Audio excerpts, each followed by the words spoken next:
2023 wasn't a good year for the Carolina Panthers, but I'm trying to make 2024 a better one for myself. Get started on your resolutions with Factor so you're ready for the new year.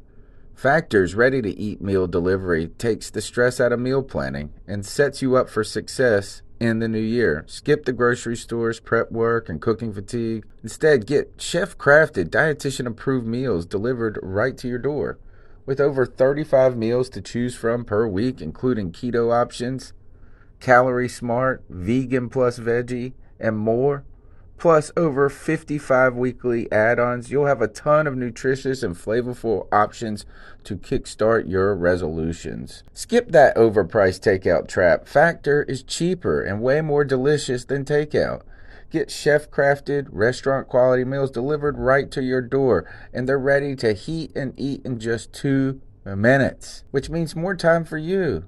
Head to factormeals.com/C350 and use the promo code C350 to get 50% off. That's code C350 at factormeals.com/C350 to get 50% off.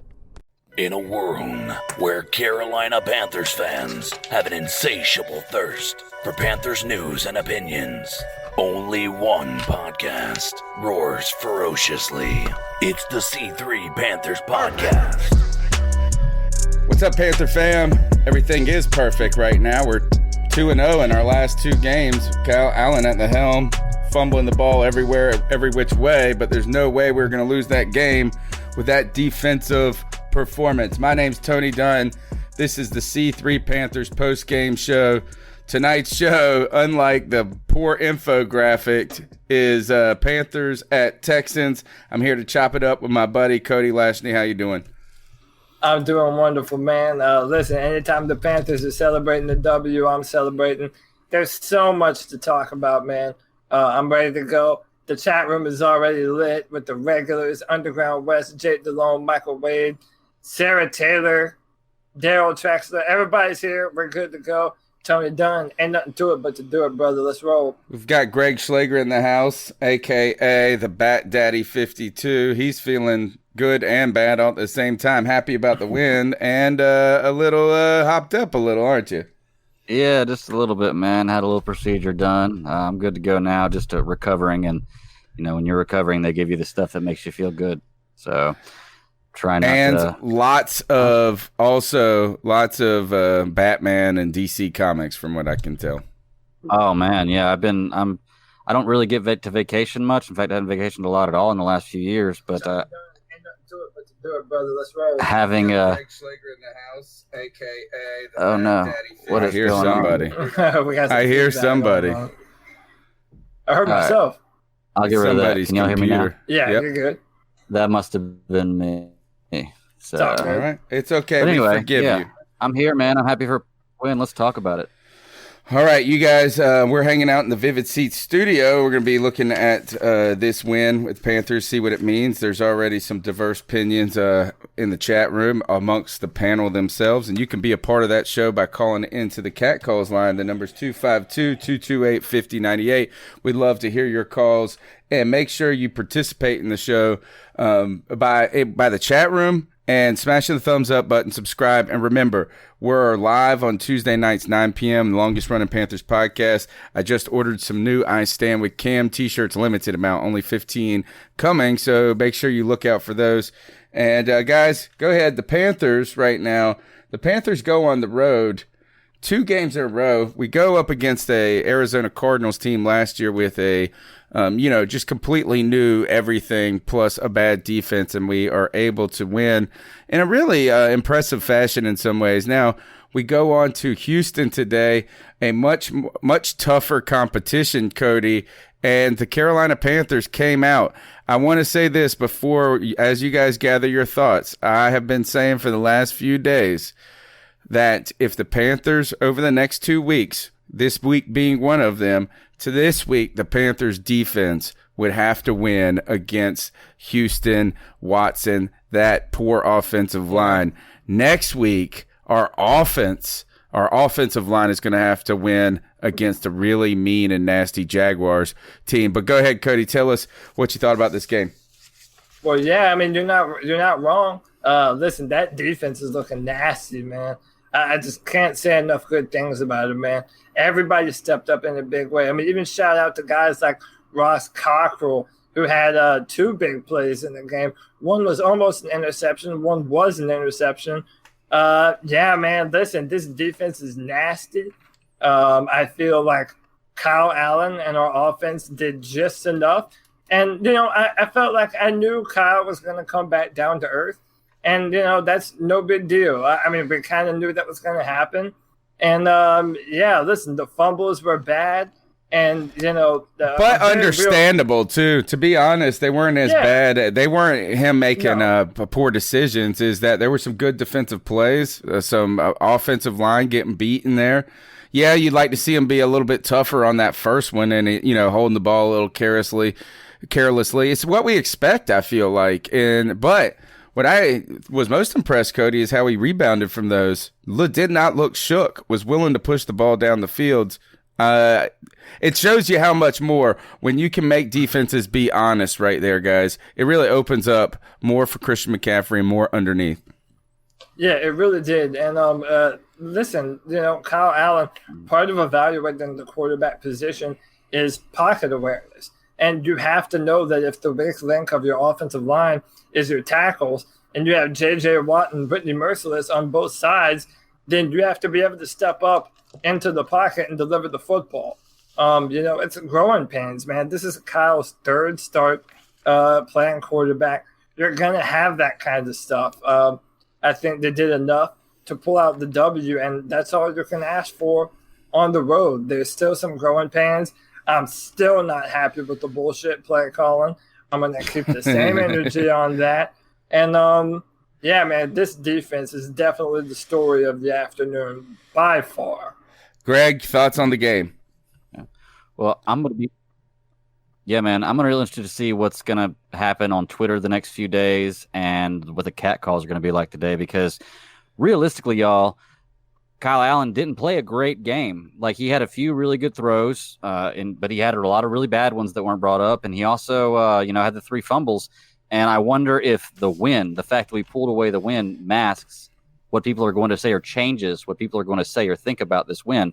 I'm by no means talking trash about Kyle Allen, because I feel like he's strong enough that if Cam Newton needs surgery, I want Cam Newton to have surgery and sit out for the rest of the year and recover fully. And I think we're okay with Kyle Allen because, to see where he can go. Because that, I brought the point last week that I thought that the Houston Texans were right on the cusp of being a Super Bowl team, and we just held their offense to almost nothing, and they have a few weapons on offense. So you're right. If you take away those, this game, but let me ask you this, Greg: if you take away those fumbles, though, what was bad about this game from Kyle Allen? I did see maybe one missed throw, Nothing, but that's it. Say. Yeah, actually, you're right. I guess I can say that he did have a few. Well, actually, no. I guess he didn't really have a few bad throws. You're right. I guess the 3 fumbles is really all you can put into it. But once again, the win masked that. If we'd have lost the game, wouldn't that be the biggest thing everybody's complaining about? Be the 3 fumbles? Well, Tony has a point in that, Kyle distributed the ball well. He hit open receivers.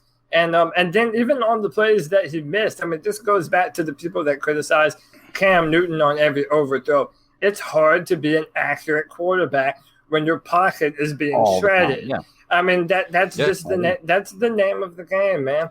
And but listen, man, the ability to stay on his feet when you have J.J. Watt bearing down on you, and then to get back up and make the clutch throw, dude, Kyle he did enough to win, man. Yeah, there's 2 miraculous plays in this game on the offense. One is the Christian McCaffrey catch. It was just so miraculous and sensational. Such a baller. It's crazy. The other one was that Kyle Allen throw after J.J. Watt, because I thought as soon as he came up, he ran 2 steps and threw it so quickly. I thought he just chunked it and didn't really know what he was doing. And then it went directly to, was it Curtis Samuel or DJ? Yeah. Whoever it was. Maybe it was right. Jerry's right. That was right. Yeah. Yeah. So, look, is that this is right. One thing is I don't want to overdog our offensive line has not been very good or great, but actually I think they've done enough, right? They did enough. They got beat. Yeah, they're mediocre. But what we saw today is that you really need everybody to win a football game. The offense has got to make a couple of plays. The special teams has got to make a couple of plays. And in this case, for us, it was Sly being perfect on the day with the field goals. And then the defense for us did win this game. They were dominant, right? I mean, to a certain degree. And now they could have been even better. And I think the most noteworthy part about this defensive performance is it comes without KK Short and it comes without Dante Jackson. I thought our pressure was exactly what it needed to be. And Cody, last week, I feel like some people, maybe it was in the Cat Coles line or something, we're talking about Ron Rivera not being aggressive enough early in the game, which is why Arizona was able to kind of dink and dunk and move in the middle of the field, playing soft zones or whatever these the people who are always criticizing X and O's. But it's about dialing up the get natural pressure and then dialing up the blitz at the right time. And that's exactly what happened today. We got a lot of natural pressure. Some of that was from the secondary doing well. Some of that was just pure out speed. But then Eric Reed, with the big sack of the game, changes the game. In fact, I tweeted defense just won us the game. Now, it was slightly premature, but Cody, that defense, unstoppable. And listen, I alluded to this before the season started, that one of the things that made me the most hopeful about this defense is that we're going to be able to rotate players and still have a good pass rush, man. How about Bruce Irvin coming back from a hamstring injury and immediately producing? Homeboy was getting pressures, chasing guys to the sideline. I mean, listen, you put in Brian Burns, Christian Miller. Hey, we have to spend some time on Mario Addison, don't we? Mario Addison already has like 5 or 6 sacks on the year, man. Dude, Mario Addison is showing what he has meant to this football team for a long time. Dude, we're able to rotate players and still put in another good player. And we don't have K1 Short. And we didn't have Dante Jackson. So not only should you be impressed by the performance, but you were looking at a defense that wasn't even at full strength. If that doesn't make you happy about this defense, man, dude, I don't know what's going to do it for you. I mean, we might have the most sacks in the NFL right now. I don't know. If we don't, we're second to Shaquille Barrett. That. It's number 1 is Shaquille Barrett. Number 2 is the Carolina Panthers. Yeah, because of Darrell Williams, Shaquille Barrett is the man. Yeah. Last couple points. Go ahead, Greg. I was say one thing I want to talk about defense-wise that I haven't heard anybody talking about, especially us on this podcast, is Shaq Thompson, man. Yes. He is stepping up. He is playing well. Every really big play I see Shaq Thompson either involved in it or making the play. He has stepped up. He has definitely stepped up. So I'm excited for him taking Thomas Davis' place. Even though I love TD, I was afraid what was going to happen with Shaq Thompson. But, man, he has really, really stepped up and played well. I've been impressed with him. We haven't talked much about him. He has, man. He's trying to get paid, and this is his year to do it.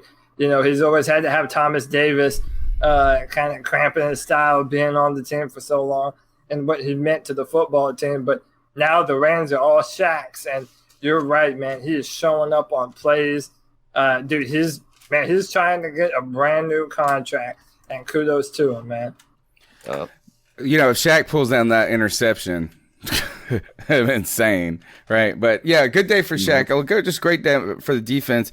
Keep this in mind. We're gonna go ahead and jump in the calls. I want you to think on this, though, as we're getting through the calls. Did you have any? Was the rotation of the defensive guys any surprising to you? I think they went very heavy with Bruce Irvin. Did help in that keeping the run attack bottled up. I was a little surprised at how quickly, we saw Vernon Butler in there at times. We also, I was surprised we didn't see more Brian Burns. It's just ultimate, like even snap count. I'll be interested in the snap count. But guys, let's go ahead and the people are calling in. The people want to speak. There are one call from before the game. It's very short, 19 seconds. Let's see what they had to say. And then, and then the second call is from in the middle of the game. Well. Kyle Allen, 3 fumbles on the day and the game ain't even over. I thought he was our savior, folks. He's taking us to the promised land. I'm calling that. Oh, That's no, Josh that's right. from Mass. Oh yeah. There's a reason this man's a backup, and we're seeing it today. All right. There's Josh. Let me see. Is this one? Panther Nation, yes sir. This is Jeremy Swansboro. Great win What's up, today. Jeremy? I thought we fought hard. Defense showed up, son. Defense is starting to just dominate. I'm loving it. I like to see Kyle Allen, that little whoop-de-doo out of the sack, get it down the field to right. Oh my, that was sweet, baby. That was sweet. I was still like, come on, Ron. At the end of the first half, you kind of wasted some time. We could have maybe got a little something. At the end of the game, like, you couldn't at least thrown it once to the end zone, being down, being up 10 with a little under a minute. Talk about a little bit this. better than being up 6 for 28 seconds. But we still won. Doesn't really matter. Thanks for everything you do. Keep pounding. Yeah. Yeah. Do you guys think now? You said that if we wouldn't have won today, the talk would have gone to Kyle Allen and the fumbles, and that's true. You can't win turning the ball over. Or it's hard to win with turning the ball over. It's amazing we were so in this game despite that, but it shows you how great our defense was.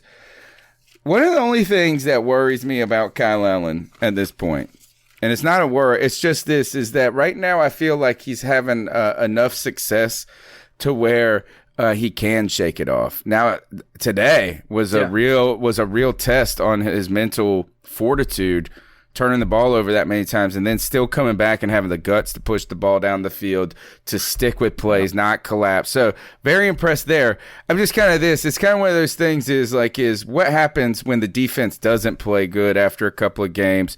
And I'm more thinking in the long term, in maybe 2 years, can you keep up that almost young boy naive optimism without getting shook? But right now, I think Kyle Allen has made our offense far more diverse than it was, and we saw with Cam in those first 2 games. And we're going to have to talk all Tuesday night about the Cam video. Oh yeah. There's so much to talk about. Josh is in the chat, doubling down. He said, Allen was lackluster, kid was trash. Listen, Josh, I love you, buddy. I disagree, man. Listen, we look at Kyler Murray, and what's the difference between Josh Allen and Kyler Murray right now?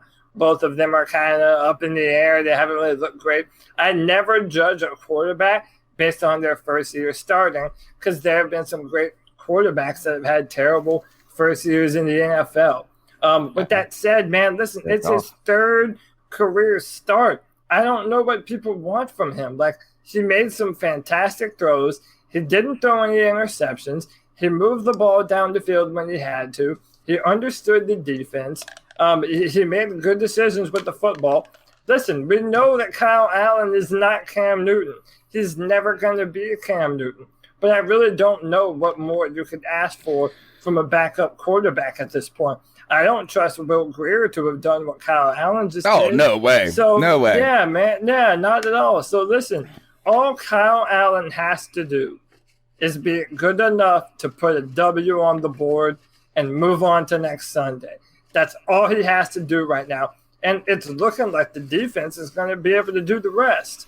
So, listen, I'm more than happy with Kyle Allen. I don't blame him too much for the fumbles. He's learning on the job right now. And you're going to have that sometimes, and you have to work through that. Yeah.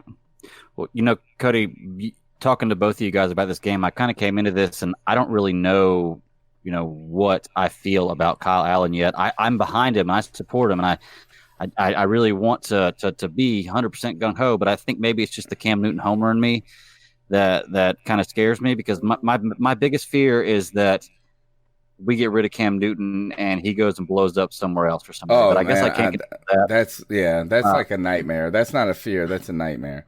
Yeah, that's kind of. Hey, that's a nightmare for everyone. But I think that it's too early to even think about that kind of stuff. And I know we're not talking about the Cam video yet, but that also kind of put my mind at ease. I think they trust Kyle Allen to be enough right now. If he had another 4 or 5 touchdown performance, then we'd be having a different conversation. But he did enough to win us the football game. That's all you can ask for right now.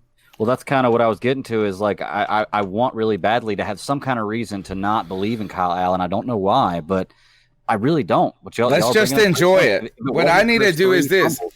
It's not about believing or disbelieving. It's about rooting for, right? Now, the guy today went 24 for 34 or 232 yards. No INTs, but he did have the fumbles. But that's 70% completion rate. 232 yards passing is easily a Cam stat line, right? So it's not like he came in and couldn't move the ball at all. He was, he's been far better than I expected him to be. And not actually as I needed him to be. I think he's been an excitement. And at least this is that there's 2 or 3 balls he's inches away from completing. There's a pass interference to Curtis Samuel. There's a couple. I think there was one that they could have thrown another flag on. But what we have missed with Cam Newton and the Panthers for the last 2 years now is a shot down the field. And even if it doesn't work, not only, I think, Cody, going back to game 1 against the Rams, it wasn't that we didn't think there weren't shot or like it was like we needed them to force it. It's almost like an errant shot that doesn't work keeps people honest. And when it's close, it makes them a little nervous. And at least we went and play actioned it and chunked it, and you give your guy a chance to win. And how many guys can be down there? I was excited, but man, when you see the ball fly that far and Curtis Samuel run underneath it, he almost overthrew Curtis Samuel. Yeah. Well, he did, didn't he? Well, it was a pass interference, I think, in that one. Yeah. It was an inch. It was an inch.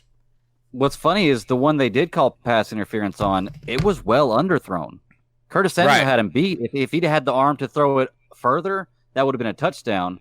The ball was well underthrown. Curtis Samuel played it well. And that's kind of the difference right there is had that pass interference call not been called, you'd hear people complain about him underthrowing that ball. But because the result ended up being really good, nobody's going to say anything like that. And that's I hate how people view things like that because the ball was underthrown. But like you said, Kyle Allen's getting it done. I mean, Samuel saved him kind of on that throw, I feel, with a forcing the pass interference. But I don't know. So listen, man, and I'm sure maybe the cat calls might get to this, but this might be where we disagree. Listen, man, after the win against Arizona, people in the chat room were saying, "Hey, Cody, you're not talking trash about North Turner now, are you?" Well, guess what? I'm coming with the same energy, dude. Why do you not take at least a shot at the end zone at the very end, man? Like you're just gonna run it just. I don't understand. Because they have no timeouts, dude, and you're getting down to where they have mathematically, even if you don't get any yards, they only had 20 seconds. There's gotta be a 99% fail rate on 20-second opportunities with no touchdown. If we did the history of the NFL, the only one that's ever been done happened to the Texans probably, and it was 2 weeks ago, or with the Saints. The Saints. Yeah. Listen, even if you miss a pass, you're still in field goal range, and Joey Sly hit a 55-yarder earlier in the game, man. I see all the same things that I gripe about over and over still happening. You know that they're going to run Christian McCaffrey up the middle, and they don't put in Jordan Scarlett. Chris Manhurst goes down, and we still barely see Ian Thomas. I just think that the coaches, not all the time, they don't take advantages of opportunities they have to be aggressive to put the game away earlier. Well, I don't know. To that I can say I think the difference there was just saving them 30 seconds of gameplay, which you saw last week. They were down. Was it last week? Whenever they played the Saints. And, John Watson went down and scored in 2 plays. Went down the whole field in 2 plays and throws. So if you have the option to give him 40 seconds less to have a shot to do that, I'm taking that away because I'm not giving him a full minute when I can give him 28 seconds. I had zero problem with this call, Cody, and one is to add to this is that how well our defense was playing. 2, the worst thing you could do is give him the ball by accident. And 3 is, I almost thought, is that you make that field goal and it is a 7-point game. I almost wondered what would happen what if you direct snap the ball to Christian McCaffrey and he ran backwards all the way towards the goal line, the other goal line, as much time out as he could, and then we punted it. That's a Madden trick right there. That is, I know. If we would have been up by 4, I would have considered that. All right, you're listening to this. We'll come back to this, Cody, because I know you want to say more about it. We're in the Vivid Seats studio. If you guys are heading to a game and you don't want to miss a game like there was today, go to Vivid Seats. They'll take care of you. Make sure you use the promo code OVERTIME. Let's get into the cat calls. The number's 252-228-5098. What up, C3? Man, I'm just so happy we were able to pull out the win. So happy. Keep pounding. We got this. Kyle Allen played great. Stocks going up. All I got to say is, just got to keep the ball in his hands. But keep pounding, baby. Good win. Good. I'm out. All right, let's keep pounding with these calls. To the point. Hey, y'all, this is G. Cavassier. Man, what's up, game. G? Man, what a game. Hey, first things first, our damn defense came to damn play today, y'all. I'm telling you, man. How many sacks was it today? Facts. Was it 6? Oh, my God, 6 today. Man. And surprise alert, Vernon Butler actually made a damn play. Holy shit, man. For the first time in his career. That dude made a play, About man. 3 years too late. Man, Kyle Allen, you got to hold on to that ball, man. I mean, I know you had, 3 turnovers or whatever, man, but it's okay, man. That one play when J.J. Watt was coming and that dude ducked and he threw it to Jarius Wright, tell me that wasn't a good-ass play. My God, man. I'm telling y'all. Panthers, dog, defense is legit this year. It really is. I'm telling you, y'all. I'm happy for the wins. We 2-2. Bring Jacksonville Jaguars. Bring them assholes on, man. It's y'all next. And always remember, y'all, keep pounding. Yeah. Great call, G. Speaking of that defense, while the focus and the toast of the town continues to be on how we've actually been getting to the quarterback, we have said that the last couple of shows, so many of these sacks have actually come from just good coverage, initial coverage. Shout out to James Bradbury, who continues to play lights out. Cockrell stepped up. He was a standout for me today, and I think probably one of the most underrated changes to the Carolina Panthers defense, because he did play part of the year last year with us. And secondly, because people don't want to like him because of his personal opinions and his outspokenness. Eric Reed has meant the world of difference to our team. We have gone years and years without any real answer at safety. You know why we didn't call Trey Boston's name today? Because nobody was getting beat. The only time you talk about the free safety is either when they're getting a free blitz or they're getting beat. Right now, Eric Reed has made a difference to our secondary, and I am excited about it. 100%.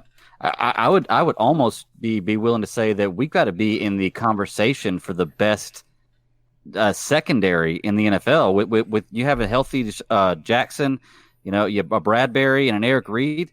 Man, that's some 3 pretty locked down corners right there, and I'd be willing to put us up there in the top in the league. Cody, and we rarely ever are in that conversation with DBs. We're definitely up there, and I remember before we signed Eric, Tony and I were talking about, it doesn't matter if you love or hate the guy for his political stances or whatever, all that dumb shit, whatever, man. Eric Reed, if he comes on the team, is going to be a great help to this football team and vastly upgrade our safety position. And now that you have Trey Boston back there who can play the free safety role that he was always designed to play and always should have been playing in his time here in Carolina, now you're seeing the benefits of that, man. And again, shout out to Ross Cockrell. Not everyone is a starter in the NFL.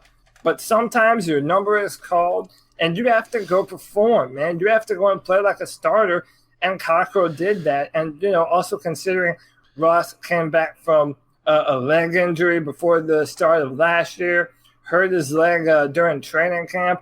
I mean, you have to be happy for the guy, man. And he played a huge role in the victory today. So shout out to everyone on defense, man. We're doing the damn thing.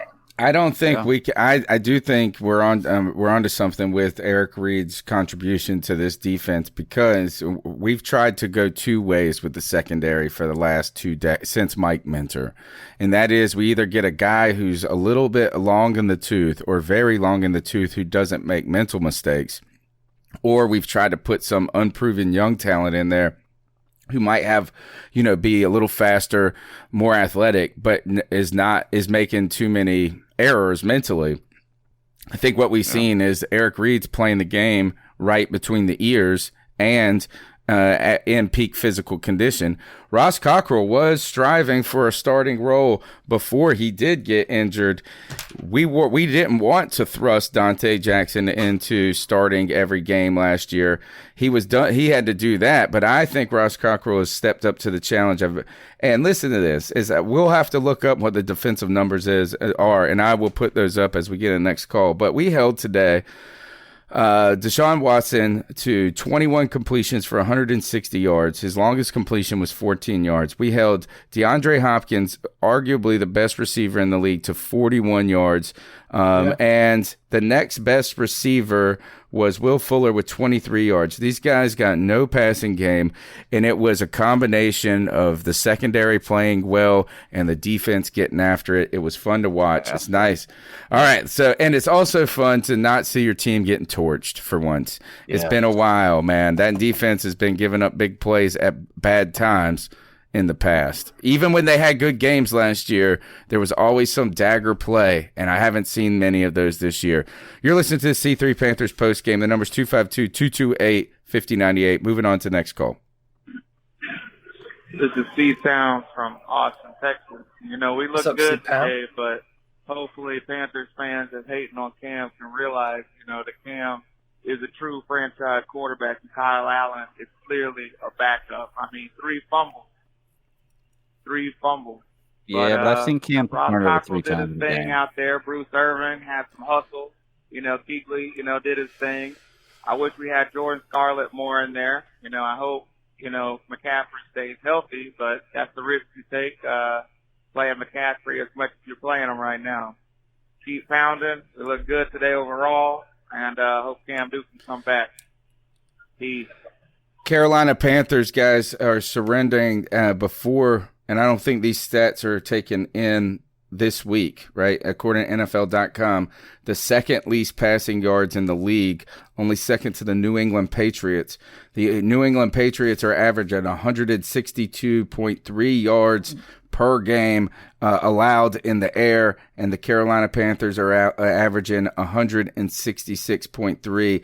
And given that our number today was 160 yards on the dot, we'll have to go look up what Buffalo did, where we should remain at the tops of the league. This is an underspoken story among the defense. While the sack numbers are there, the coverage is there as well. Let's keep pounding with the calls. Hey, boys, it's Cody up here, or CK up here in Roanoke. Just trying to call in. Sorry I couldn't make it on the podcast today, but I'm trying to make it Tuesday night for sure. Hey, boys, that was an incredible defensive outing. I mean, I know there was a couple of plays that went our way, but dang on, man, the defense, the fact that we've held pretty much every quarterback to under 200 yards that we've played is just astounding to me. It's been a while since I've been confident in our secondary, and once again, it shows you what a good secondary does to that pass rush. Because 6 sacks later, I mean, dude, we're balling. I think from a total yards perspective, we were rocking it out. I think, he may have gone over 200 with that garbage time, yardage that they got, but nonetheless, man, that was incredible. CMC just wearing him down, I tell you what. But glad to hear he's on our side, because I don't know what else we would do without him. And hopefully, I don't know if Moten came back in, but hopefully we don't have any issues there. And last but not least, man, just too many opportunities for that defensive line. Now, granted, it was a great defensive line that we were facing in the Texans, but there was just too many rushes, too many, he's right. too many opportunities to get to the ball and to, force those 3 turnovers. That does fall on Allen a little bit with not climbing the pocket, but, hey man, I mean, I think he did everything he could with what he had, and I didn't see a tremendous amount of mistakes that aren't going to be chalked up to, hey, listen, it's his 3rd start. But, I'm confident with this defense, with Allen being able to manage the game when we're not going up against such a stout defensive line, to be able to, do what we did last week against the Cardinals. So we'll see, man. I'm comfortable with Cam getting healthy now, especially after the second win. No stupid decisions by Kyle Allen. I'll put that out there at the very least. That's been an issue with a lot of young quarterbacks, is just making stupid plays or stupid decisions. But anyway, boys, keep down. Cody, let's talk about the offensive line. What did we trot out there to start, and how did they perform today? I think they did well. I think Greg Little did well. In fact, if I had to compare the two, I think Greg Little did a little bit better than Taylor Moton. Darrell Williams. See, listen, it's hard for me to say some of these things and not sound like a hater, because overall we had a pretty good offensive line performance today. But dude, there's this thing with Darrell Williams. No matter what position he's in, once his body weight is over his feet, dude, he has no ability to recover. I mean, the dude is really unathletic, man. I still think that he is the weak link in the offensive line. Where was he playing at today? Where was he playing at? We had Darrell at right guard because Trey Turner was hurt.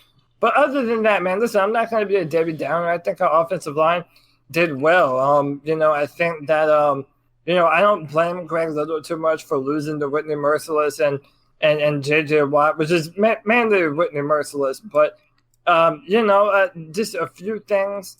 Like I said, we have young players that are learning on the fly. You have to expect that there's going to be some growing pains. They're going to need some time to play better and gel with the football team. And if it's true for Kyle Allen, it's true for Greg Little. I think our center, Matt Paradis, has played incredible. I love our interior, even with Trey Turner.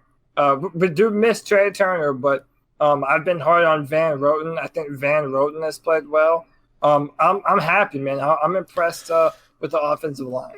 Greg, thoughts on the offensive line? Man, I think the offensive line looked great today. Obviously it takes a little while to gel together, and just piggyback on what Cody said. It just takes time, man. And we've had, between the changes in coaching, the changes in positioning, the changes in quarterback now, just temporarily what's going on, it all throws a wrench into everything going on, how an offensive line can gel together. I thought Kyle Allen's biggest problem today, and the reason why his fumbles came, was because he's not stepping up in the pocket. He is stepping up, but about a second too late. And I think when you step up that second too late, it gives that defensive end that's already over pursued you that extra second or half a second to be able to catch up to you.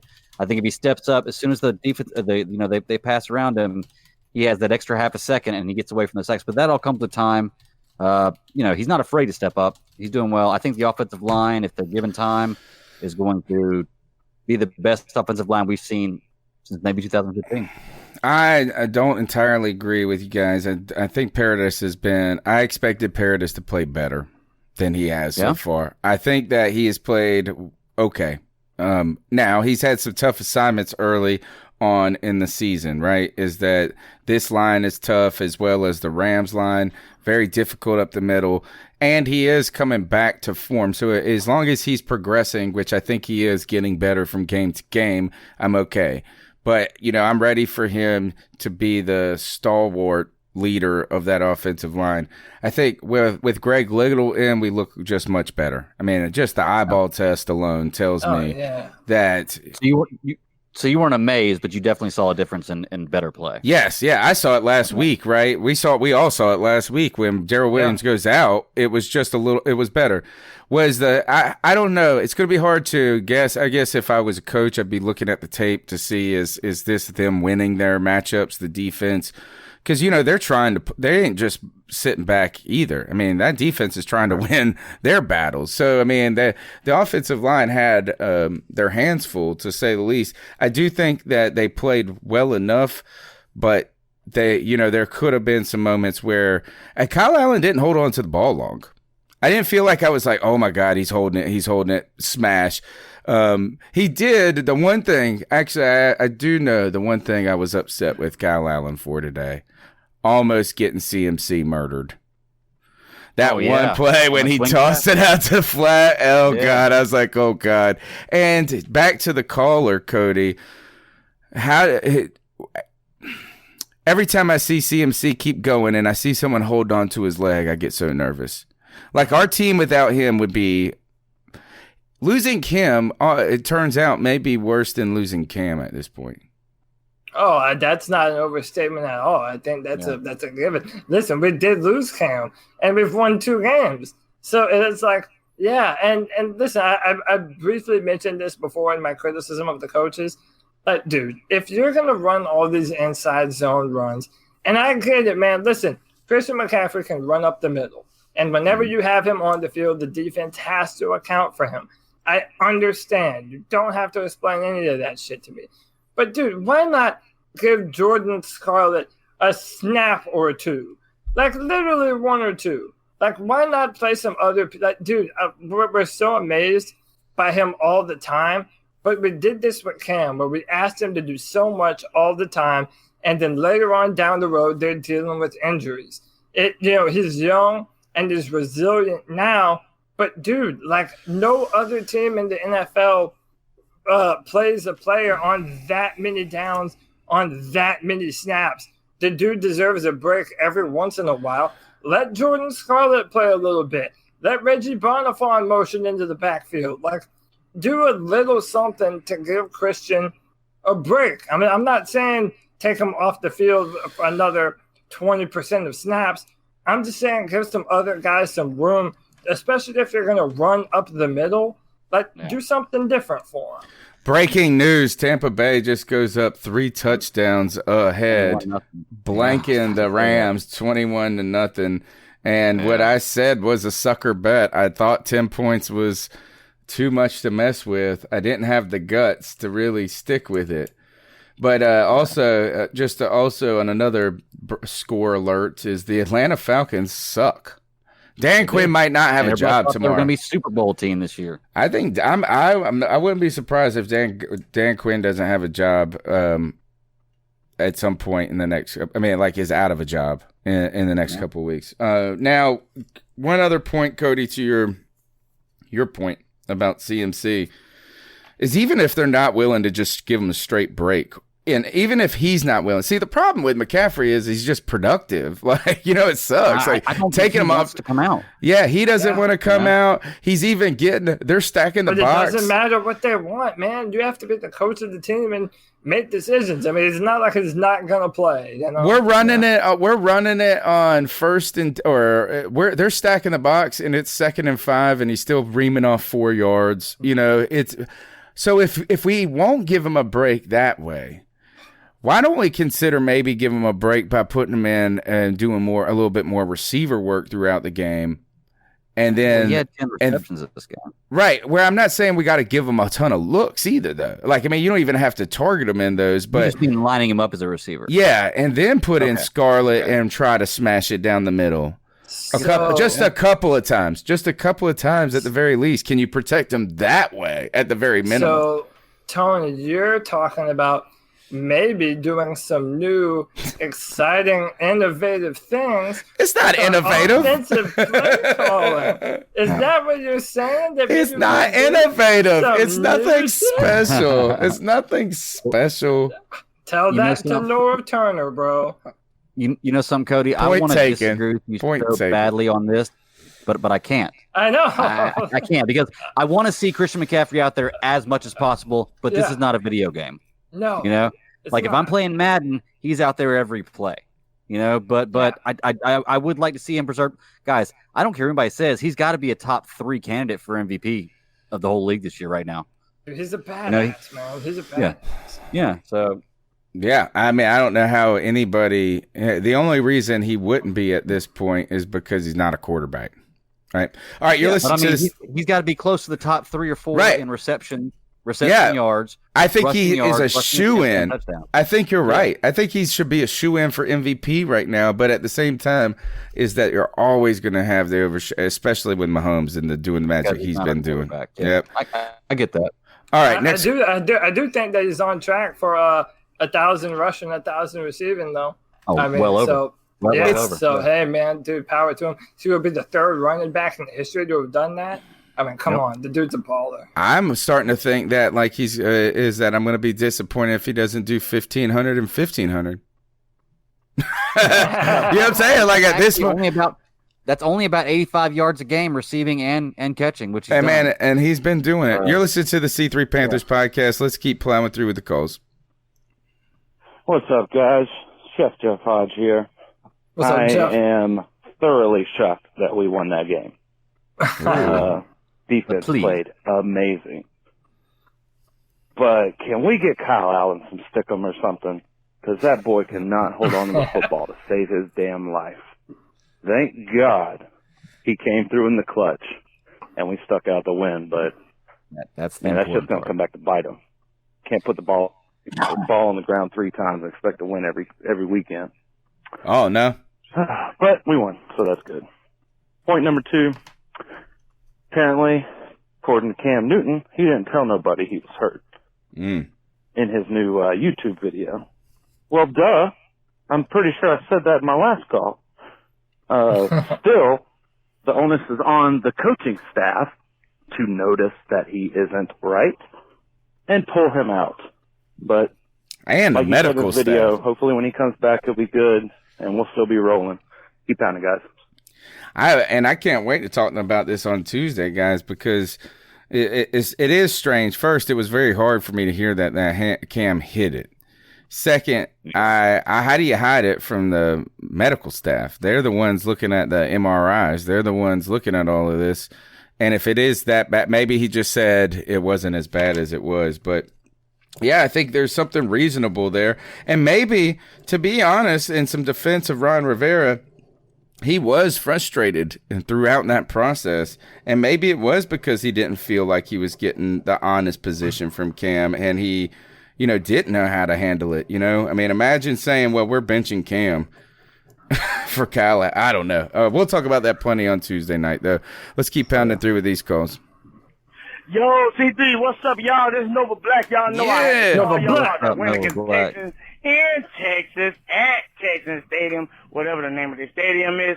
You guys know we went in there. It was a defensive game. I don't know how many sacks we got. 5, 6, 7, whatever it was, man. We was jack on defense today. We balled out. Offense plays all right, up and down. You know what I'm saying? Listen, man, our boy, what's his name? I can't even remember that clown name, but he got moved from left tackle to right guard and was still getting beat like a damn. I know, I told you, this dude. dude out Williams is Byron Bell Jr. And y'all know what else? We won, though. We won. Yeah, we won. And it's because it don't matter. We 2-2, and guess what? Cam will be back soon. Kyle Allen playing good ball. I ain't got a chance to look at the tape, but when I look at the game tape, I'm going to let y'all know my thoughts. It ain't going to be too much. But anyway, y'all, keep pounding. I want to keep this thing short and sweet. Let you guys know I love y'all, and I'll catch you guys later. And I'll definitely be either tuning in or calling in or both for Tuesday's show. Y'all take it easy. I'm out. That's what it is. Shout out Nova Black, man. He's a legend. He's now he's the champ. He's the champ. Yeah. Good luck dethroning him. I'm trying to see exactly how many sacks we had, but was I am a lot. happy that I'm not the only one that sees that. Even though our offensive line played pretty well, Darrell Williams still, dude. That guy's not far from being on the couch.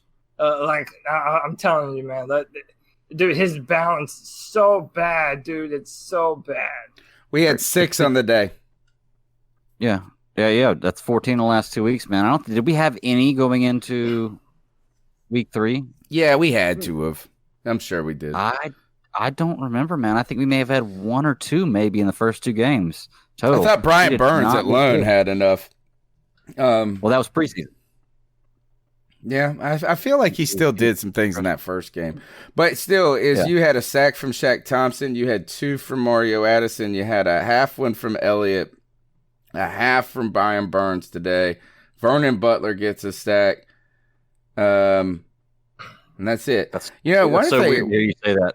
One guy, though, that I feel like has been kind of invisible has been McCoy. He has been. I just don't think he has been. Now, I'm not saying he's not playing. For me, it's kind of like it could be like what people said about Poe last year. It's just because the numbers aren't there, do we associate that with him not playing well? He has not put a stamp on this defense yet. Didn't he have a sack today? He was there, but they didn't credit him for it. He was there in that one because he got and he is not on the list at all. Yeah, I was going to say, he's not been playing terrible, but he hasn't had that one big play yet that we've seen. Like you said, it's just a matter of he hasn't played bad. We just haven't seen anything, really worth talking about. Yeah, and maybe I'm there with y'all too. I mean, I'm not down on Gerald McCoy. I'll say this, man. Like, I think that you start to see the benefit of having good edge rushers when you do have so many guys on the defensive line. And I think having Gerald McCoy here, a part of the reasoning was, well, K'Wan Short is also going to be on the field. You're going to have to respect one or both of them. And right. But I have noticed him getting pressures. And one of the things that you have to consider is, even though you didn't sack the quarterback, if you're able to pressure the quarterback and get into his pocket, then, it does affect the throw of the football, like I was saying earlier with Kyle Allen. He didn't make the game book today, dude. Right. Well, yeah. I mean, he's not even in the game book. I've checked it 3 times. He doesn't have no tackles, nothing today, which is surprising. Does it tell you pressures? Give anything up either? What's that? Does it tell you pressures or hurries? No. Just in the final defensive statistics, they give you tackles, assists, combo tackles, sacks, yards, sack for loss, tackles for loss. And pass defended. What is interceptions. What are Qs? I don't know what Q is. Fumble recovery. Anyway, he's not up here. He didn't make the book, which is surprising. I wonder how many times in his whole career he never made the defensive statistics list. I mean, I'm of the mindset, and Greg was talking about it, I think, last week. Whenever Luke doesn't have a great game, whenever you're going to have whenever you have so many talented defensive players, you're going to have a game or two where some of your bigger names kind of disappear a little bit and don't do as much. But they don't have to, He hasn't been a liability. So, Gerald's fine. I'm fine with it. Yeah. I mean, it's just he hasn't made his presence yet. It's not a I'm the same way. Like, look, last year I defended Dontari Poe until the cows came home. For just because you're not putting up a bunch of stats doesn't mean you're not making you're not playing a positive role in the game. I just figured that at some point he would have eaten a little bit more by this point. Maybe it's still coming, but what's really cool is our success is coming from guys. I thought we were going to need KK and McCoy to wreak havoc this year, and then let those youngins, those outside guys, do a little bit more because of their presence. Right now, those guys are doing it on their own, it looks like. Yeah. Well, the big thing with McCoy is, we haven't heard his name a lot, but that's not necessarily a bad thing because we haven't seen a lot of missed tackles. So I mean, he hasn't missed a lot of gaps that he's just supposed to fill, or whatever. Like it's not a bad thing if we don't hear a lot about him. That means he's not doing really bad either. We're so deep. We're so deep, guys. That's the point that Cody brought it up earlier, is the rotation. Think about this, is that I don't know how many snaps Vernon Butler got, but it could only been so many. I don't remember hardly seeing Kyle Love, Dontari Poe, McCoy, not because they didn't play, but if you're not looking for them on the specific plays that they played, you could be looking at the defensive line, and the next play is a completely different bunch. Yeah. Yeah, it's really it's intriguing how they're able to get their rhythm so quick, and that actually might be the real toast of the town. There is that guys on very limited snaps are producing, right? And we've talked about this. We talked about this with Christian Miller last week. Is he only had 24 snaps, and he still had 3 plays That's impressive. So if you're listening right now, we appreciate your support. Be sure to tune in on Tuesday nights. We're live 9 p.m. Longest running Panthers podcast. We're on iTunes, TuneIn, Stitcher, Spotify, wherever you get your podcasts.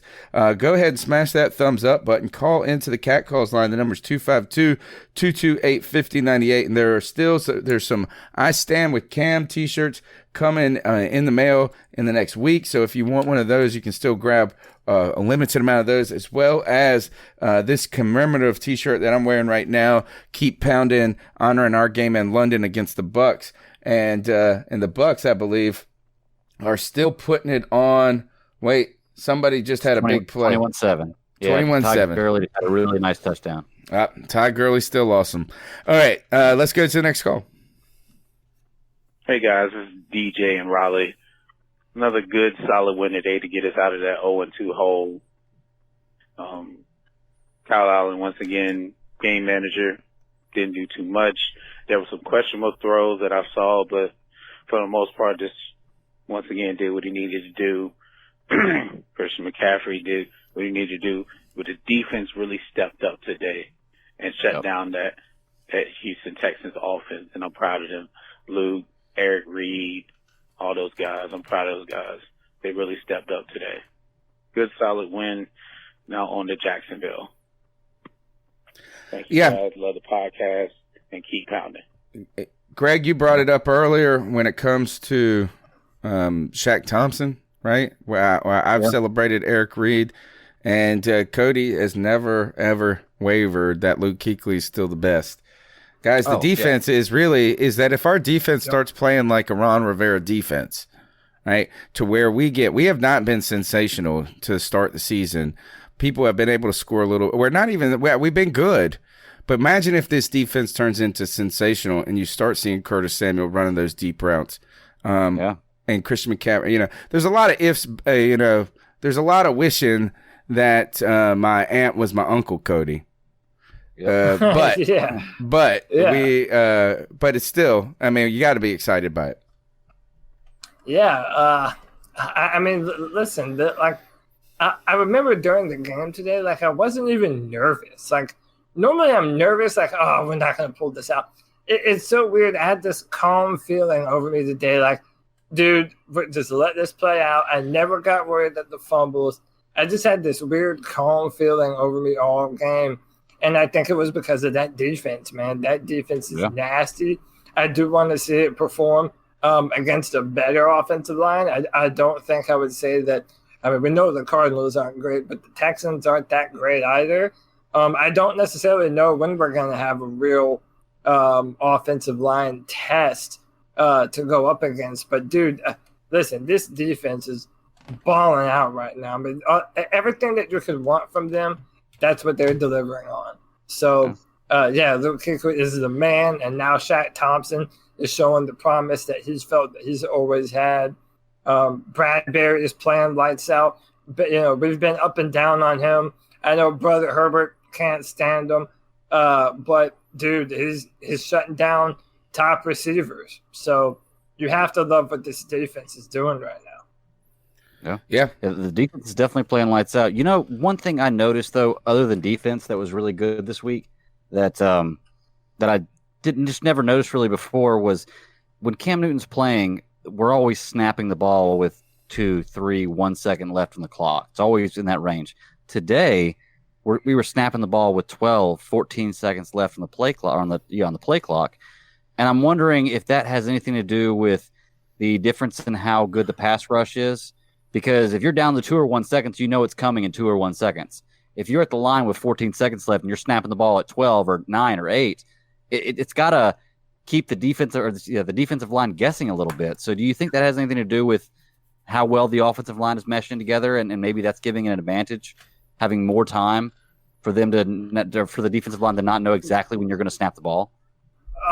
It's possible. I mean, listen, I wish that they would have done that for years now. One of my biggest criticism of Ron Rivera has been clock management and how many times we'll just waste timeouts for no reason at all. And, it was better today, thank God. Bill O'Brien actually had worse clock management and timeout management than Ron Rivera, which is hard to do. But hey, shout out to Bill. And listen, yeah, I do think that there is some merit to what you're saying. If you know they have to snap the ball soon, that defense is getting ready to feast. We definitely need to get the ball out quicker, run plays quicker. Hopefully it shows that they're turning over a new leaf, and I don't have to come down on them so hard. Why is the play call getting in faster? Why can't is that? And if it isn't getting in faster, if it's at the same pace, unless there just haven't been any mistakes by Norv them in the last 2 weeks, does Cam have trouble? I mean, at some point, it's a great observation. We just haven't seen the problems with it getting down. Even in the worst I saw, it got down to 2 today. And it looked like they were under control. So these are all things. Go ahead. I do want to pinpoint a comment in our chat. Nathan Goslin-Sebin says, I also think Cam makes more adjustments than Kyle. Kyle just goes, and Cam is trying to fix the blocking at the line of scrimmage. And that's a good point, too. Yeah. Cam's a veteran quarterback. Cam is scanning the defense, seeing what they're giving him, and trying to call audibles and make adjustments. So you'll have that too. And I do feel that Norv Turner, I'll give him credit in this, does know that he has a young quarterback. So they're trying to give him easy reads, easy plays to help him out in his development. So that also might be a cause for some of the differences that you're seeing. All right, let's push on with the next call. Ooh, Kyle Allen is the future. Yeah, okay. Yeah, are y'all done smoking on that fucking hash pipe? Are y'all ready to accept that there's a reason that this man is a backup quarterback and nothing more and nothing less? I don't think I need to say much, but 3 lost fumbles today? 3. Not 1, not 2. But 3. Give me a break. Josh ain't trying to hear it. Nothing but being a hopeful backup who could maybe get us through a game or 2. Well, 2. And a defense that, oh my Jesus, looks promising as hell, even without Dante Action Jackson. And by the way, we don't know yet, but Buffalo might be 4-0 before the end of the day. No. What you say, Tony? You excited? Almost. Your favorite team's about to win. They're about to beat the goddamn Patriots. Josh is feeling good. Josh is feeling fine, dude. It's possible. He feels better than Greg. But they could beat the damn Patriots. I feel pretty good. Calling it, harassing y'all, letting you know who's boss. Keep pounding, kid. All right, this is the eternal Cam Newton component of and dynamic that has existed for the whole time, right? It's like it's almost you have to love Cam so much that you can't even cheer for people that are contrary to or that aren't Cam.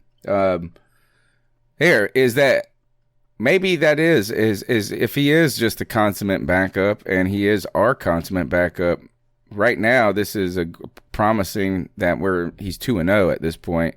Right. And, I was of the effect, and I've always been of the position, and I had not ever had my thought pattern shaken until today, maybe, or last week, that if Cam went down, that we were there's just no hope.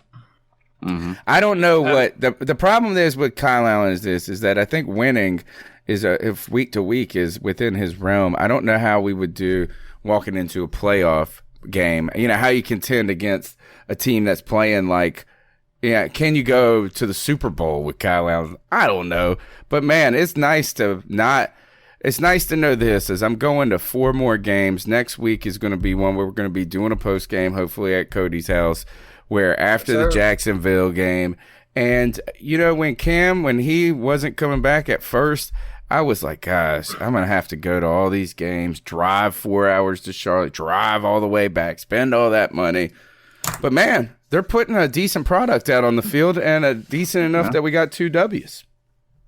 Yeah. Listen, I think Kyle Allen, Tony, you and I have said the same thing for over a year now, that if Cam goes down, well, there goes our chances. I mean, I don't blame anyone for thinking that. I thought that. I still don't know that we're a Super Bowl team without Cam Newton. So, but with that said, someone in our chat room, Jake Delhomme says, have faith. He needs to get us to at least 6 more. And right now, that's where my mind is at. All he has to do is be good enough to run the offense, make the right reads, be careful with the football, and do enough to win us the football game. And right now, as long as he's doing just that, Kyle Allen is fine. Man, there is a great chance that we're tied for first in the division after today. Oh, 100%. Isn't it tonight that New Orleans plays? I can't believe I'm going to say this, man, but go Cowboys. Hell yeah. I don't have any problem saying that. It sucks. I want the Cowboys to lose so badly so that way people will shut up about how good the Cowboys are when they play the 3 worst teams in the NFL.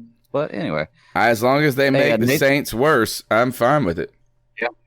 Yeah. Hey, Nathan Gosling Sabins, I guess, in the chat says that he thinks the ideal situation is that Kyle Allen wins 4 or 5 games and we trade him. I 100% disagree. What if he wins 4 or 5 games and Cam came back and was Cammy Cam? Right. That would be awesome. And did you guys really, and I want you to think about that Tuesday night, fellas, did you really, Cam used some interesting language in that video to me. I was not as heartened by it as most people were. But he said that he hopes if this team is rolling, he comes back. Man, boy, he's excited. He's excited. There's a real possibility that could happen at this point. Yeah. Yeah. Well, the thing is, what I was saying with that comment was, even if Cam does come back and Cam balls out, I don't want to get rid of Kyle Allen. You know how important it is to have a good backup quarterback? Because injuries happen in football.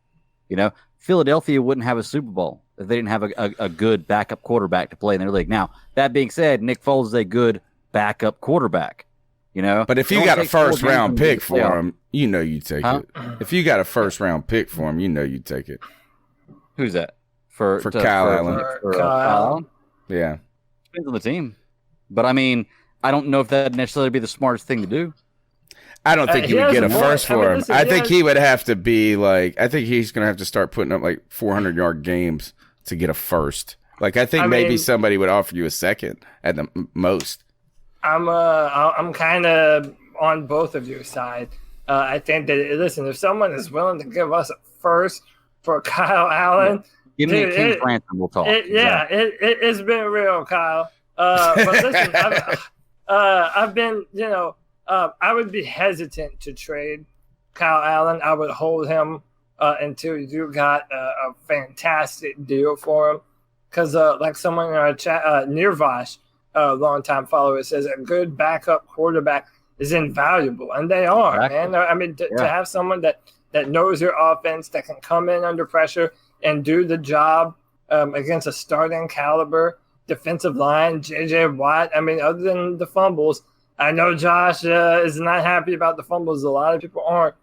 But he did well today, and he did a lot of things well. So, yeah, unless they're going to pay us some crazy ransom, then, you need to hold on to Kyle Allen if you like what you have in the player. Yep. I think there's 2 other things to consider, and I'm looking it up right now, and that is because Kyle Allen is he is undrafted. He's undrafted. Yeah. He's a free agent after this year. Right? I mean, so that's the thing is that he's Kyle Allen? Yeah, because he's undrafted. He is just on a he got paid $480,000 in 2018. He got paid he is on a pay for play contract right now. He's making $495,000 this season if he finishes with the Panthers. But he's gonna have to be contracted to keep him too. So you don't just get to keep him for a rookie wage scale or anything. All of a sudden, that's kind of the cool thing about being the one guy that hits the lottery as an undrafted free agent. Then you get to go sign a free agent contract next year. He could go somebody could pay him $7 million next year. True. They could. Well, I think we have him, so don't we have no, he's not a restricted free agent. So, yeah, okay, never mind. I don't know if there are any rules. I'll let other people. It says contract type SFA. Sign free agent. Yeah. Okay, so he's not a restricted free agent. So we don't have to we don't have the opportunity to match somebody if they make him an offer at the end of the season. Like if he wants to take the offer, he can go. Well, I think so. I think so. So that'll be an interesting component to it, which then if you can trade, but I mean, who would trade? No one would trade for him for next year. They would. So yeah, you would only get there. So that's really not even a realistic idea. Probably is the only way it would happen is if like the Chiefs, if their quarterback went down right before they started the playoffs. Yeah, and they had to have somebody a warm body. Yeah, exactly. Well, even then they would. Past that point, or that's past the trade deadline. Yeah, you're right. You're right. Well. Yeah, listen. It all depends on how Kyle Allen plays. I mean, James Bradbury, Shaq Thompson. There's a few guys this year that this is their year to show out and get paid. So, Kyle Allen has a literal golden opportunity in front of him. We're talking about a guy that's bounced around Texas A&M. He went to Houston. He was a highly touted high school quarterback, and for whatever reason, it just never happened for him. Well, now he has his moment to shine, and everything that comes next is what he does with the opportunity. Yeah. Tin Tizzy knows what's up. Shout out Tin Tizzy, my boy right there. He says we got him his rookie year, cut him, brought him back on a 1 year. He said restricted rights, 2020 restricted, and remember the trade deadline. All right, let's keep pounding through with these calls. Yeah, man, that was a hell of a fucking game. Love the Panthers. That defense was stout. He didn't say his name. Burns got injured for a little bit, but it was next man up mentality. Eric Reed with a big sit sack and jump back on it. Shaq Thompson coming into his contract year. We got to re-sign him. Oh, yeah. Holding one of the better offenses to 10 points. We can do this. Keep pounding. I agree. All right. Next call. What's up? This is Joe from Oregon. I gotta say, I am so fucking happy about this W. Kyle Allen fumbled 3 times. Oh, God, I pressed something. Sorry. You gotta fix that shit. You gotta tighten up. We cannot do that. We literally could have got our asses blown out, but you got this W. You snuck it. Defense played amazing. Defense played amazing. We look so fucking good. I cannot wait till Cam Newton comes back so we go to the Super Bowl, but I'm happy as fuck. We got the W. We out here. 2-2. Let's go. Keep pounding. Love the podcast. Listen to you guys later. Okay, let's go. Yeah, excitement reigning. What's up. Appreciate the call, Joe. Yeah, man, bring it fire. Great calls, great listeners. Thank you for your support. Let's keep pounding. What's up, Cody, Bad Daddy, fucking Tony? How y'all doing today, man? What's up, man? We're pumped. Man. Mm-hmm. You know what they say in the NFL? If you win the turnover battle, you win the game. But I think today we showed that it kind of doesn't. It matters more when those turnovers happen as opposed to how many you get. Kyle Allen definitely 3 big mistakes. They weren't interceptions, but still, ball security is kind of concerned. But I think when we look at DJ Moore, he made the same mistakes early on in his career, and he's developing well now, and we haven't seen those mistakes in a few weeks, so can only hope for the future. I don't know if you guys watched Cam's YouTube video earlier this week or not, but it looks like we might not have him back for, a few weeks. Man, Eric Reed played. In the fourth quarter, Eric Reed had some of the biggest plays I've seen our defense make. Bruce Irvin played well. He definitely got away with the face mask, though. We just look so solid inside, guys. Yeah. I'm really excited about this defense. I've never seen anything like this since maybe our 2003, 2004 team where our defensive line was scary. And this time it's like they're scary, but we're deeper. It's not just, Brinson Buckner, Chris Ruckers, Julius Peppers, like having those core players. It's like we didn't have KK Short today, and we still got to one of the most elusive quarterbacks multiple times. Like, 6 times we hit him? 7 times? I forgot the final count, but I'm excited, man. This defense looks good, and our we hit coverage Deshaun a lot. Downfield is elite as well because Watson was holding the ball for so long, and it just allowed people to get there. Like, this is the first year, I think, in Panthers football in the last 6-7 seasons where our defense has looked this solid. Like, even in 2015, our defense is not like this. Like, our defense is scary this year, and I'm really excited, guys. Keep pounding. Can't wait for the podcast. All right. When it comes to, I've heard a lot of criticism about Watson holding on to the ball too long. Likewise with that caller. And while I don't think he's getting it out at the fastest of rates, I thought that while we didn't sack him quickly all those times, the pocket was collapsing quickly. And it took a moment for him, like he was just getting, it was almost like he was being enveloped. And it was like, what can you do when the pocket's shrinking from the front, the back, and the sides at the same time? And it was quickly. It may have taken him a while to get to the ground. The pass rush was relentless. Super relentless. And listen, it's like I said earlier, it's hard to be an accurate quarterback when your pocket is decimating around you.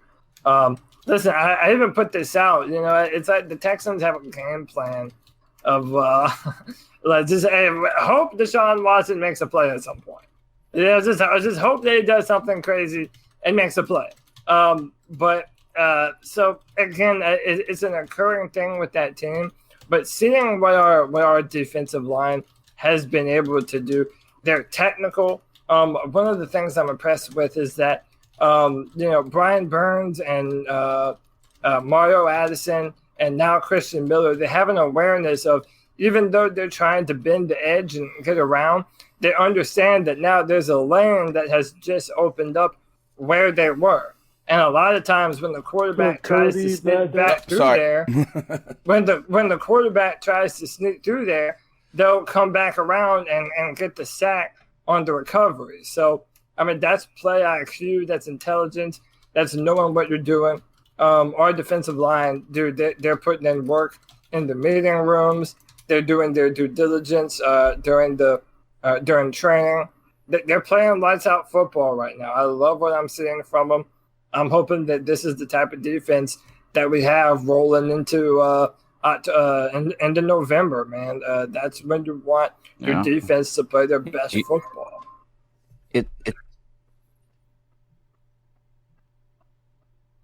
Cody, it's all three levels, and that's what's so great about it. Is I'm not worried about any level of our defense.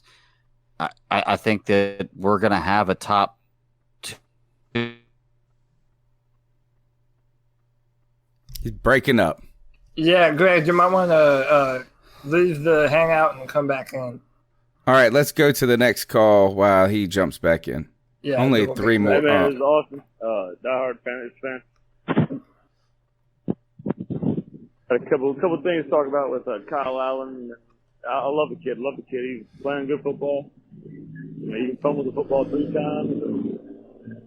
You can have that J.J. Watt grip and make it okay. But I think we need to work on his ball protection. We'll do this for practice. But you can give me a call back. We can chat some football. Let's go Panthers.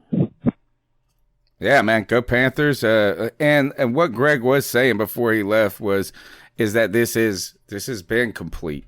I mean, there's been life on the offense. There's been excitement on the defense, and there's been there's been points being scored. We had to settle for a few more field goals today than we liked after being able to move the ball at times. But hey, we got done what needed to be done. Yeah, listen, I'm happy with it. It's not just the play on the field. It feels like these guys are really making it a point to do what Luke does and understanding what the teams are doing on offense and know where the play is going. I think that's part of the reason why our secondary has played so well. Is because they've been studying. They know what's coming. They know what zone to be in. And I think that's so important, man. And I'm loving what I'm seeing from this defense. And we haven't had a good secondary in so long, Cody. It's been so long since I've felt any positive. I almost thought that no secondary was good in the league, and that any secondary that was good was only because of the pass rush, because we have fielded out a bunch of bums, it feels like, for a long time. Yeah. And James Bradbury, poor guy, had to get stuck out there, went to a dang community college, and then he's starting in the NFL from day one. Yeah. Hey, I mean, that's how it goes sometimes, man. And then you have guys that are finally stepping into that role. James Bradbury, we've been up and down on, but now we're kind of seeing that when you let him man some people up, he has that length and the range to be able to shut down some quality receivers. And then, like we said, today's performance was without Dante Jackson. And we know what kind of a player Dante is now. The fact that we didn't even see this defense at full strength, dude, there's a lot of promise on this defense right now, more than we've ever had before. Before the season, we dared to say that this might be the best backfield that we've had in Carolina in a very long time, maybe ever. I would say the Ron Rivera era. No doubt. No doubt. Tampa Bay's up 28-14 right now. 24 seconds left in the half.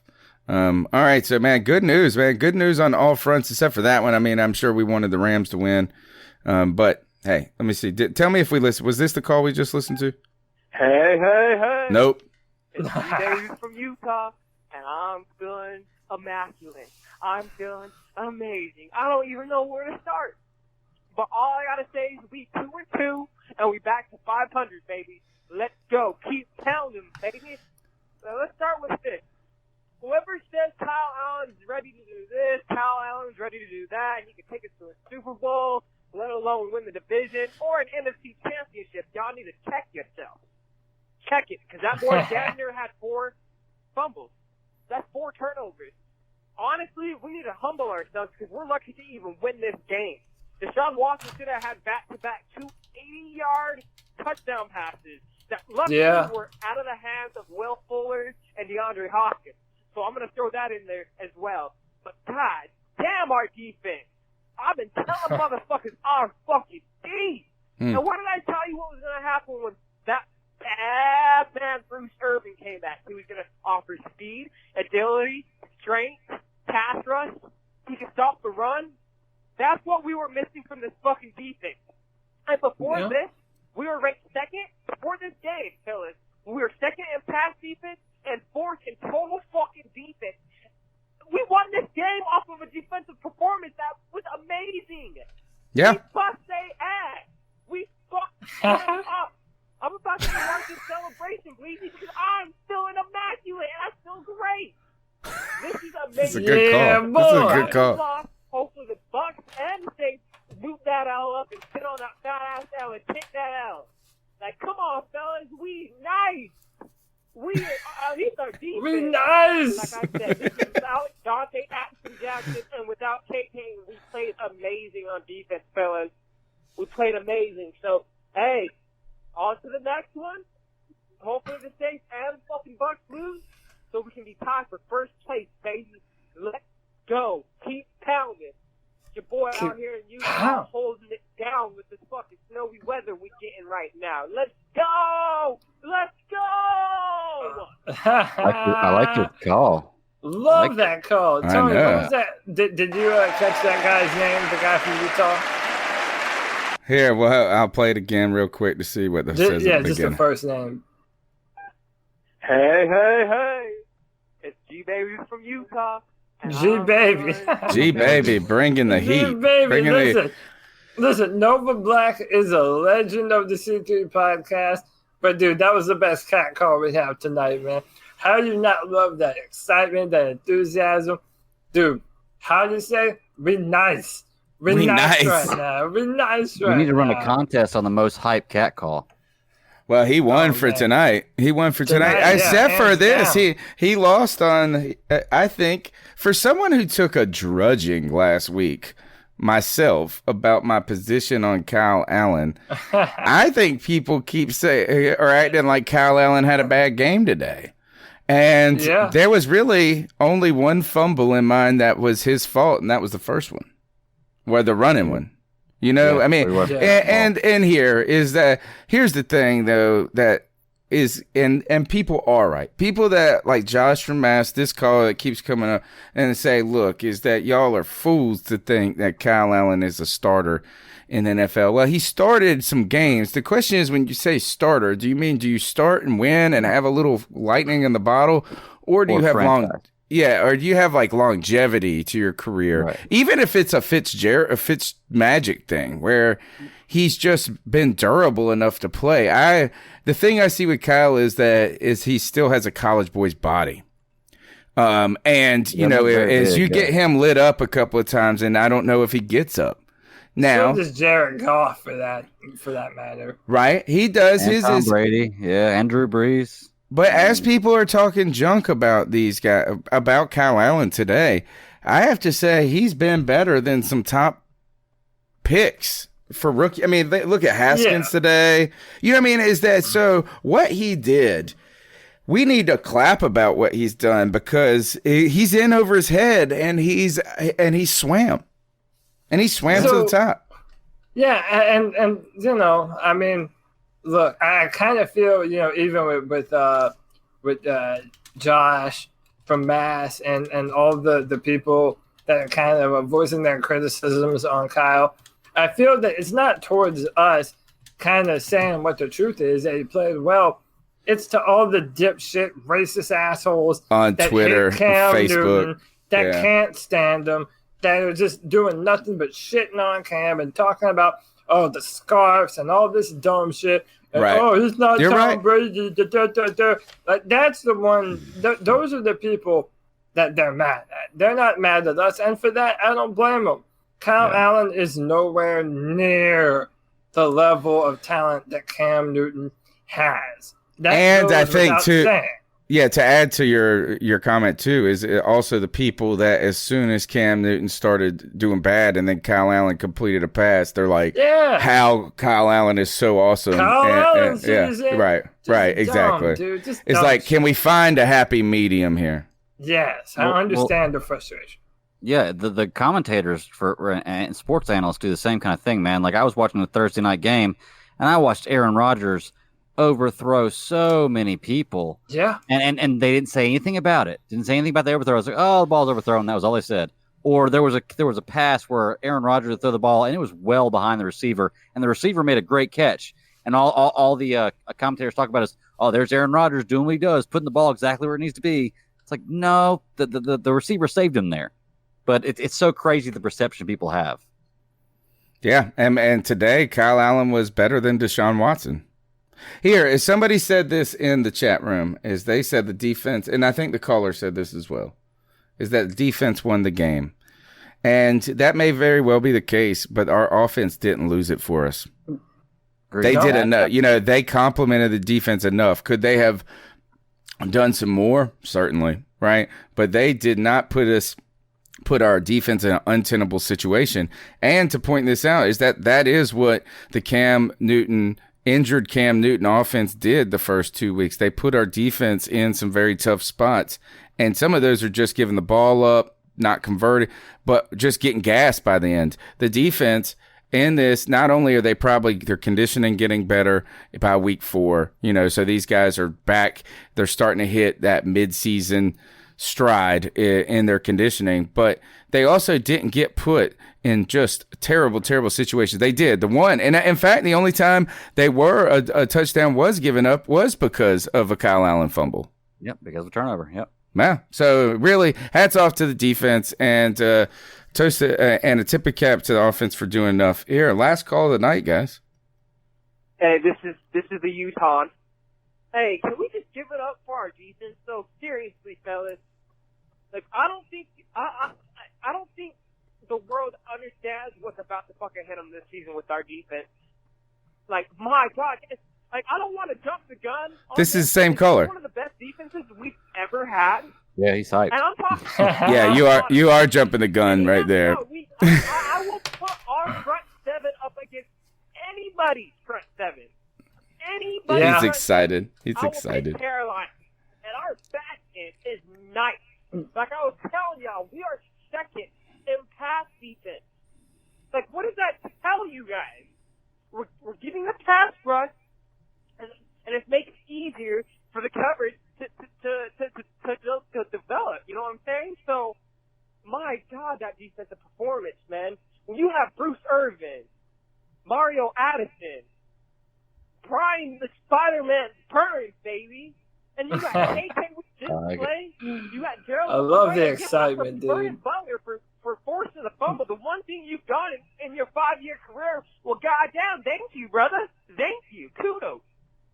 Like, you guys, this defense is forming in to be one of the best defenses Carolina has ever seen, and our pass rush is looking great. So we gotta.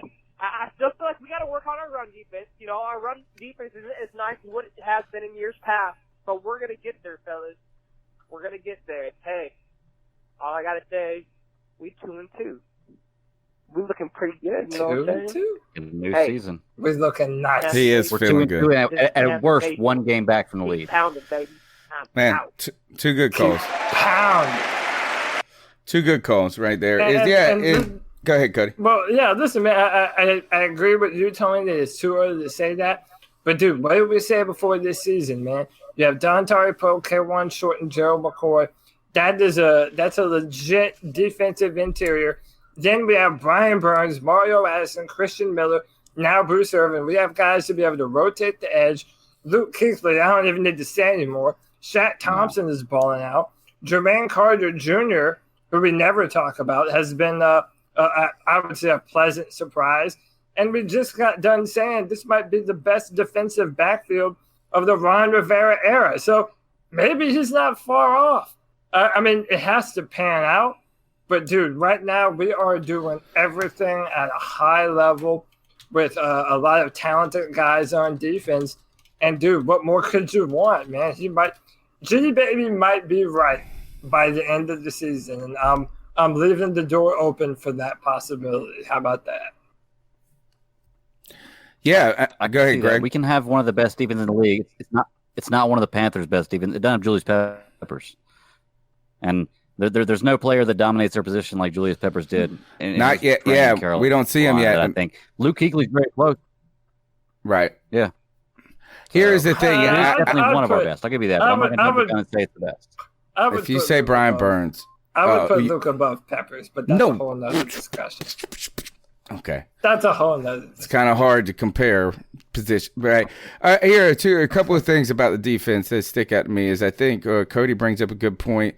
One is that, we very well could be one of the best defenses the Panthers have. We don't know yet, but we do have one of the more talented defenses, I feel like, player by player. Deeper. Right? Yeah. Like when we look down the list of players, I think some of our defenses, like on paper before the season in the past, haven't been as impressive and then come out and play just insane. I mean, you think about, to me, the year, it's going to be hard. I think one of the best defenses I've ever seen the Panthers have was 2013 when we had 60 sacks. True. And then we had Charles Johnson had 10. Greg Hardy had 10. KK had 10. Luke Kuechly was all over the place. That was a team right there that I thought the defense, and we went, I think we won 12 games that year. 12-4. Yeah. We were 12-4 that year. And our offense couldn't put up but 20 points a game. Our defense, it was at one point we were sitting there saying this is 85 Bears defense. And the same in 2015, we had a really productive defense. Now, this defense is on pace to be something like this. If you think about it, and I'd like to pull it up real quick since we have a half a second. And the Panthers, week 1, how many points did we give up? 20 or 30. 30. Was it that many? Yeah. Yeah, because we could. Now, here's the other thing, too, is we could have won every game we've been in. We could easily be 4-0 right now. Very easily be 4-0. So we put up, all right, so we let 30 against the Rams, you're right. We let the Bucks put up 20, the Texans put up 10, and the Cardinals put up 20. So we're averaging 20 points a game given up at this point. If you and if our you scoring defense is not that great. Right, but it's gonna, if you take that Rams game out, and if we keep producing like this, then all of a sudden we're gonna start talking about it, right? We're gonna start talking about week 1 through 6 is a lie. I'm telling you, especially the defense. Your defenses really don't start to turn it on until later, and I feel you're starting to see what it looks like when our defense does turn it on. I don't expect to see a finished product week 1 through 3, but like I said, man, going into late October, early November, that's when you want to see your team firing on all cylinders, and it looks like this Panthers defense is on pace to do just that. The next point that I want to make about the conversation of defense is that while I'm not ready to say it's one of the best Panthers defense, or I'm even thinking that it will be, and it could be, again, I think it's impressive how good it's been given that we had a whole schematic shift. And we did have a schematic shift. We brought in a completely different group of talent. You know, we went away from big defensive ends, and we have committed to the 3-4. It's a split, and don't get me, it's not a hybrid, folks. It's not a hybrid. The split is this. We're either in our defensive ends are either standing up, or we have more nickels. We're in a nickel or a dime, right? So sometimes we're putting a lot of defensive backs out there, but we have not seen the traditional kind of we haven't seen any 3 linebackers out there at the same time. Mario Addison has been exclusively standing up, and he's been so productive.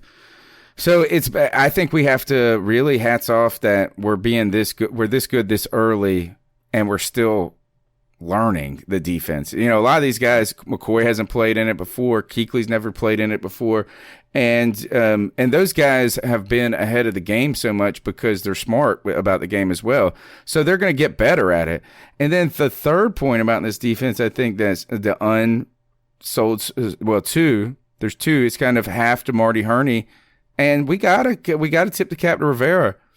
Rivera's taking over the defense. He switched the scheme under a lot of pressure, potentially lose his job, and the defense is bringing it each and every week and getting better. So hats off to that. And that's the feather in Ron Rivera's cap, guys. If Ron Rivera can get back to being a defensively focused coach and then let Norv and these other guys be the offensive guys, then that's what we want to work.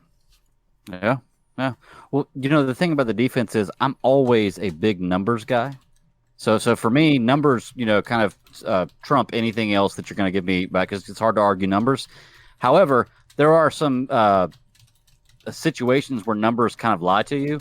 And like we were just talking about with the scoring defense, that's where they kind of lie to you, because a lot of those numbers they've scored, I think we have 21 points now that we've given up of those points that you just went over that were all very short fields because of turnovers. Right. And that changes the game up. It's hard to defend when you just came off the field and you're going back on because of a turnover and you've only got to defend 10 yards. You know, so those numbers can kind of lie to you a little bit, and I think throughout the rest of the season it'll start to even itself out. But I think we're probably going to be averaging about 14 points a game. If we do that, then you're one of the best defenses in history. You know, I think the best defenses in history have given up like 13 points a game.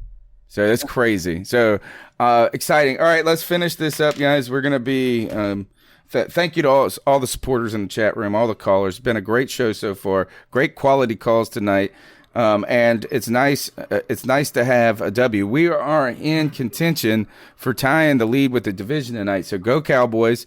As we can pull to 2-2. Do the Bucks have a win? They could actually, if they beat the Saints, we would not. If they beat the Rams, they would be ahead of us. They would have a tie. But even if they win or they lose, we're still tied with them for first because they have the tiebreaker. No, because they would have 3 losses though. Right? Oh, would they be 1-3? Okay, I thought they'd be 2-2. Let me see. Let me check there. They haven't won 2 games already, have they? So Tony Dunn, you're saying there's a chance. There's a chance we could be number 1 by the end of tonight. Well, you know what? We're not out of it. How about that? I don't even care if we're not number 1. Early. We could be be through the season. Worst case scenarios, we're 1 game back. Yeah. With no Cam Newton, that's insanity. After starting 0-2. It really it is. All right, so bonkers. we'll bring we'll have all of that, a lot of football discussion, more in depth as we get to rewatch the game, see what the storylines are coming out on Tuesday night, 9 p.m. Join the longest running Panthers podcast out there. Remember, call into the Cat Calls line. We love to have a locked and loaded calls on Tuesday. The number's 252-228. 5098. Smash the thumbs up button, subscribe, tell a friend about the show. Cody, tell them about your Twitter handle and how they can talk junk to you about football in the next couple of days. At Cody Lax, CODYLAC. Hit me up on Twitter. I'll talk about anything you want to talk about. Yeah, man, that's me. Hit me up. Who's your dab on them player of the game? In fact, you know what? Hold on. Yeah, where is this sound effect? I got to bring it back. Greg, go ahead and tell them about your contact information. We'll finish the show with the dab on them. All right, good deal. You can find me at the BatDaddy52 on Twitter. You can also talk to me through my other podcast at SCS Podcast 1 on Twitter. And we are the Super Civil Servants Podcast. We talk about movies, comics, books, TV shows, all kinds of stuff. Hit us up. Drops every Monday. Let me know what you think. And me and Greg finally decided on something I'll be able to come on his show about and rap with him. Game of Thrones. That's some right. Game of Thrones with Cody. So I'm looking forward to it, brother. He bullied Greg into it. But here we go. I found it. I just like doing it, man. Dab on them folks. Dab on them folks. Dab on them folks. They like seeing it. Tell me what to do. Dab on them folks. All right. This is where we're going to name our player of the game, guys. I'm going to pass the mic first to Cody, see what you got. Yeah, man, I feel there's a lot of good picks tonight. But I'm going to go off the beaten trail, man. I'm gonna let Ross Cockrell dab on them, man, because like I said earlier, you're not always a starter. You go through adversity, you injure yourself at different times, but when your number is called, you have to step up and play some big boy football. And damn it, Ross Cockrell did exactly that tonight. Shout out to number 47, Ross Cockrell. Dab on them folks. I'd like to see what the people in the YouTube chat, who they got, who you're dabbing on, and I'd love for you guys to tweet me your dab on them folks pick of the week. Greg, who you dabbing on? Who's your player of the game? So this is player of the game, like who I thought played the best of the game. Yeah. Or your standout. You can define it however you want. Okay, well, this is kind of low-hanging fruit, but Christian McCaffrey, man, he is he is disproving the stereotype. He is proving everybody wrong, and for some reason, he is still not in any kind of conversation for being one of the top players in the league. Anytime you hear about running backs, you always hear about Saquon and I guess Saquon is Barkley, but you know what I mean. It's the normal guys. Kamara, Zeke. Gurley. But I got to give it to him, man. He is on pace to be one of the best Panthers to ever play the game all around. For sure, man. McCaffrey, dab on him, man. All them haters. Mine is going to be Eric Reid. I'm going to stay consistent. Eric Reid has made a big difference to this defense in each one of these games. Has he played flawless? I'm sure no. I'm sure that you can find some points where he has missed something. But he has made an impact. He's made an impact. It looks like he's been the shot caller back there. The secondary looks composed, like they know what's going on. That's another thing that's been a problem in the past is all of a sudden the guy don't know what the hell is going on. And I think that Eric Reid has been instrumental in that. My close second, though, is Joey Sly, guys. Yeah. Graham Gano, who? Graham Gano, yeah, who? Thank you. Oh, my goodness. Graham Gano has lost his job forever. Just like that. Graham is out of here, man. Sorry for the guy. And, hey, listen, I thought someone else was going to pick him, but can we do a collective dab on him for Shaq Thompson? That's another guy. I would pick him, but I didn't know his stats. Yeah. That's another guy that, man, dude, he's really been balling out, especially in the absence of Thomas Davis.